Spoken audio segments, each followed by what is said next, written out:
¿Qué tal? Espero que estemos excelente. Estamos aquí en el podcast de Terapéutica Pharma, el cual el día de ayer nos llegó la conmemoración de 2021 al respecto de toda la relación de lo que ha habido de cambios en cuanto a lo que es la dinámica de escucha, la dinámica de reproducciones. Y lo interesante de todo es que de su momento de noviembre del año pasado a este año lo dejamos como con 4,200 seguidores en podcast de Spotify y terminamos el año de este año prácticamente con 20,000. Entonces es increíble el ver cómo ha crecido ese podcast sin la necesidad a lo mejor constante de estar ahí al pendiente de ¿qué ocurrió? Llegó Doña Pandemia nos cambió todo el traste, hizo que tuviéramos que cambiar el hecho de las clases, el hecho de la dinámica de consulta, el hecho de la dinámica desde cómo se veía una consulta normal hasta cómo veíamos un paciente en videoconsulta o por videollamada. Y entonces cambió toda la dinámica de consultas de un día para otro. ¿Qué sucedió? Cuando estábamos en el podcast estábamos acostumbrados a manejar tal vez 2 o 3 clases o 2 o 3 videollamadas a la semana. Llega Doña Pandemia y desgraciadamente pues todo se va al traste. ¿Por qué? Porque la programación cambia, los requerimientos cambian, el tipo de paciente cambia. ¿A qué punto llegamos de que cambió todo esto? Al punto de que durante prácticamente un año de manera presencial no vimos ni un solo paciente respiratorio. Durante un año. Y eran gripas, eran toses, eran neumonías y ya lo veremos en un siguiente episodio, pero fueron sustos, terribles sustos durante la pandemia con pacientes graves, con pacientes que nos dieron sustos de muerte textualmente hablando. Entonces cambió la dinámica completamente de ver 4, 5, 6, 7, 8, 12 niños, el ver ahora 10, 12, 14 pero embarazadas, 10, 12 pacientes con hernias, 10, 12 pacientes con apéndices, pero no cirugías o pacientes tranquilos o pacientes controlados. Veíamos el paciente que desgraciadamente ya tenía 2 o 3 días que no habían operado del apéndice, 2 o 3 meses que no se había operado de una hernia o no se había operado de una mecánica de vesícula, por ejemplo. Entonces llegaba a consulta cosas mucho más complicadas. A la fecha yo les puedo decir que nos ha servido como experiencia, como aprendizaje, pero fue un cambio radical. ¿En qué inició el cambio? En el momento en el que llega la pandemia, aquí en el hospital fue el decidir, ¿entramos o no le entramos? ¿Por qué? Porque no podíamos tener bebés y al mismo tiempo tener un paciente respiratorio ahí a la par. Entonces cambió toda la dinámica porque dijimos, ¿saben qué? Pues aunque nos mienten la madre y nos lamentaron bastantes veces, fue el cambiar esa cuestión de decir, ok, ¿le entramos o no le entramos? ¿Lo hacemos o no lo hacemos? ¿Y en qué parte jugamos con esta dinámica?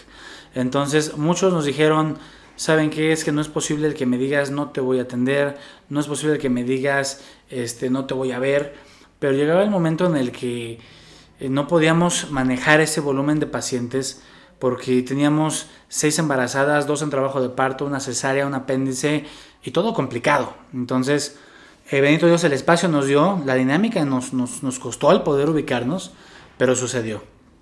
Entonces, ya veremos en un segundo episodio qué fueron los sustos graves, y fueron sustazos pero de muerte.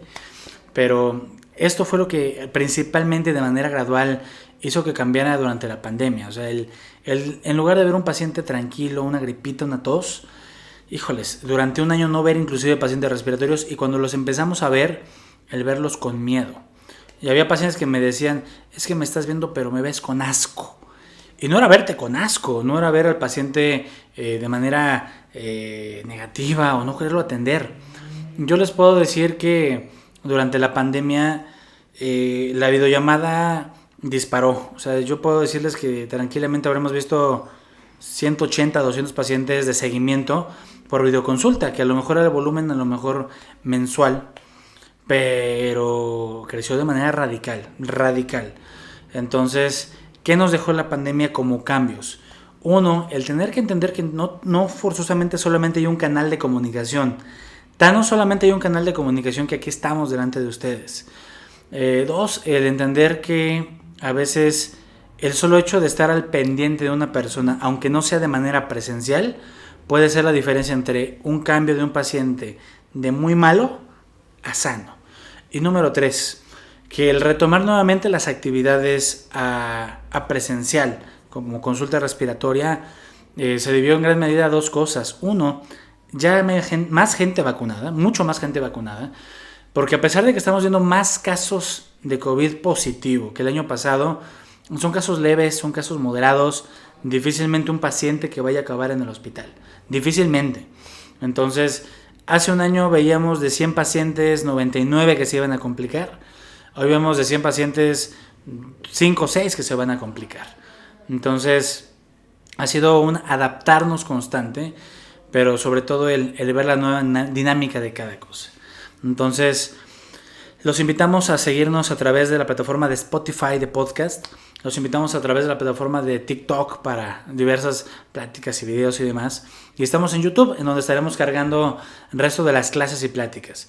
Estaremos haciendo demás lives a través de TikTok para diversas clases, diversos formatos.